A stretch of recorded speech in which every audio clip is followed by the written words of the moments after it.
அனைவருக்கும் வணக்கம். இந்த எலெக்ஷன் முடிஞ்ச உடனே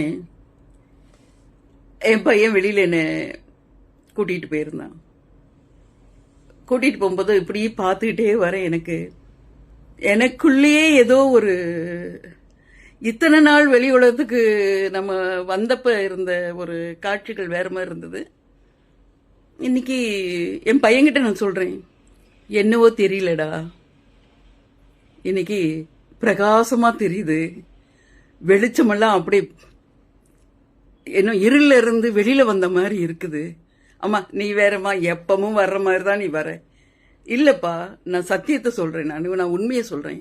இத்தனை நாள் ஏதோ இருட்டுக்குள்ள இருந்த மாதிரி இருந்தது, இப்பதான் என்னமோ வெளி உலகத்துக்கு வெளிச்சத்துக்கு வந்த மாதிரி இருக்கு. சுதந்திர காற்ற சுவாசிக்கிற மாதிரி இருக்குது. எல்லாம் நல்லதாவே தெரியுது.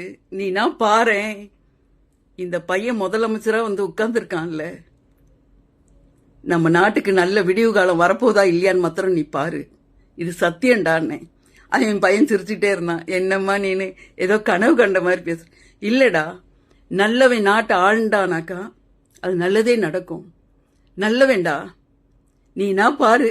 நாங்களாம் சீனியர் சிட்டிசன், இன்னைக்கு இருப்போம், நாளைக்கு போயிட்டே இருப்போம். உங்க காலத்துல நீங்க பார்க்க தான் போறீங்க. இது வெளிச்சம்னா வெளிச்சம், என் பார்க்க எனக்கு சுதந்திர வெளிச்சம் மாதிரி தெரியுது. சத்தியங்க, சத்தியமே ஜெயம். நான் பொய் சொல்ல வரலங்க, என் கண்ணுக்கு அன்னைக்கு அப்படி தெரியுதுங்க, பிரகாசமா தெரியுது.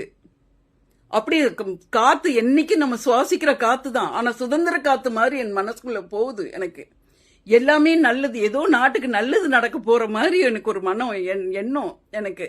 என் பையன் நான் சொல்ல அவன் நம்பவே இல்லை. நீனா பாரு, அந்த பழைய காலத்து அரசர்கள் எல்லாம் மும்மாரி மழை பெய்யும்பாங்க, சத்தியமா வாழ்ந்தவனுங்க. நீனா பாரு. பையன் சொல்றேன்னு நினைக்க கூடாது. நம் தமிழ்நாட்டு முதலமைச்சர் விஜய் அவர்களை தான் நான் அப்படி சொல்றேன். நான் என் பையன் கூட நான் எப்படி பேசணும்னோ அதே தான் நான் பேசுறேன். என்னை மன்னிச்சிடணும்.